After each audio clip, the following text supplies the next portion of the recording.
possibly not acceptable to you and me, but acceptable to the oil companies. And this is very, very important. They agreed that they would never, ever sell oil for anything other than US dollars. This happened in the early 70s, right after we'd gone off the gold standard because we were bankrupt, because we could not pay off our debts to European countries in gold. Nixon took us off the gold standard. And then we were stuck with a situation as why will anybody in the world use dollars? So very shortly we came up with this plan, which in essence put the dollar on the oil standard. You cannot buy oil on the world market for anything other than dollars. And that's very important to the corporatocracy. Our part of the bargain was we agreed to keep the House of Saud in power, in control. It was an amazing deal, the deal of the century. It was history-making, incredibly powerful deal that we struck with Saudi Arabia. And it's held. It's had some what the CIA calls blowback, unintended consequences. For example, one of the things that really pisses Osama bin Laden off is those McDonald's and those desalinization plants and those petrochemical complexes surrounding Medina and Mecca, the two most sacred sites in Islam. And it pisses off a lot of other Muslims in Indonesia and all over the world.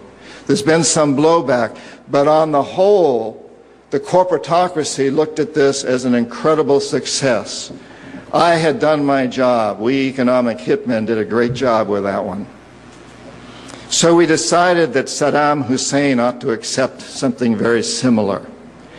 Now, probably a lot of you know that Saddam has been our boy for a very, very long time. You may remember Abdul Karim Qasim, who was president of Iraq in the early 60s. Qasim came up with a unique concept. He said, Iraqi oil ought to go to benefit the Iraqi people. How novel is that?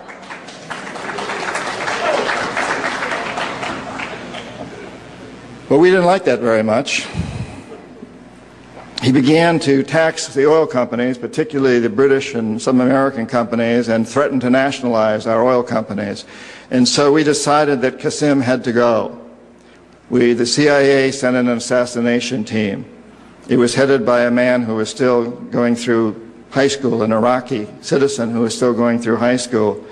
They riddled Qasim's car with bullets on the streets of Baghdad and missed him. The head of this assassination team was wounded and fled to Syria. His name was Saddam Hussein. He was a CIA agent in those days, an assassin for us.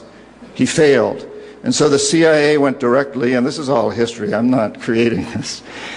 CIA went in and had Qasim publicly executed on Iraqi television. They put Saddam's cousin in charge. He became president of Iraq, and Saddam became vice president in charge of security. Eventually, as you know, he became president. He was our boy. He was our man. And so, and we sold him a lot of, and gave him a lot of tanks. We built him, Bechtel built him big chemical, I ought to know, my father-in-law was chief architect at Bechtel, built Saddam big chemical plants that were used, and we knew that they were used to make mustard gas and other chemical weapons that were being employed against the Kurds and later the Iranians. We knew this, but we sold him these things. And in the 1980s, we decided that Saddam Hussein ought to accept something similar to Saudi Arabia. It's such a successful deal, because after all, what we want to do is control the Middle East and control the oil in the Middle East. And incidentally, I'm going to get back to Iraq in just a moment. But for those of you who think that Israel is about creating a homeland for the Jewish people, you're as deceived as most of them are. It's partly about that, perhaps, but what it's really about is creating a surrogate fortress in the middle of the Middle East. The Israelis are being used as pawns. They're being used like old armies used to use sheep that ran before the armies. They're our surrogates. And their leadership knows that. Most Israelis probably don't. They think they're creating a homeland. But it's a very, very sad situation of what's going on there. And of course, the Lebanese and the Palestinians are caught in the middle of this. And Iraq is part of that too. We have to remember that Middle Eastern oil is the oil that's used by a great deal of Europe and China and Japan. If we control Middle Eastern oil, we control our biggest potential competitors, Japan, China, Europe. So it's very important that we do that. So in the 80s, we decided that Saddam ought to accept the same sort of deal that the Saudis had accepted. The economic hitmen went in and did their job on him, but he wouldn't buy. He'd been our man, but he wouldn't buy. If he had, he'd still be president of Iraq, and we'd be selling him all the tanks and fighter jets and all the chemical plants he wants. But he wouldn't buy. So we sent in the jackals. They couldn't take him out. His security was very good, and he had many doubles, many lookalikes. Now, in the case of both Roldos and Torrijos, the way we assassinate presidents like that, well, let me ask you a question. If you're the president of a country and you're surrounded by men with AK-47s and other heavy armaments, your bodyguards, and somebody wants to assassinate you, who's the most likely candidate to be your assassin? Your bodyguards, particularly if they happen to be trained at the School of the Americas. And Roldos' and Torrijos' bodyguards were trained at the School of the Americas. Almost all of them were. Now, we all know that men like that, trained in those schools, are usually pretty loyal to their trainers, their mentors. They were also very underpaid. And so, for example, in the case of Torrijos, what we did was go up to one of his bodyguards, sent his teacher from the School of the Americas to a couple of his bodyguards who were making about $10,000 a year.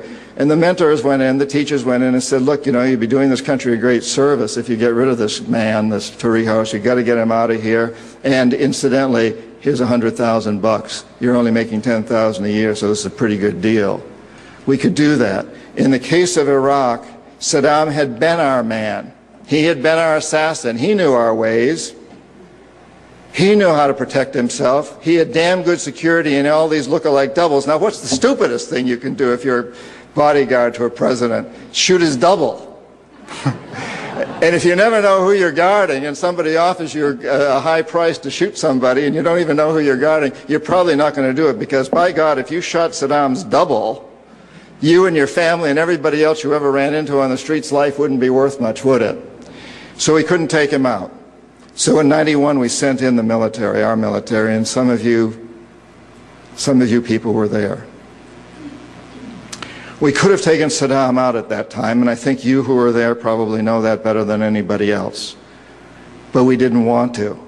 Saddam was the type of man the corporatocracy likes.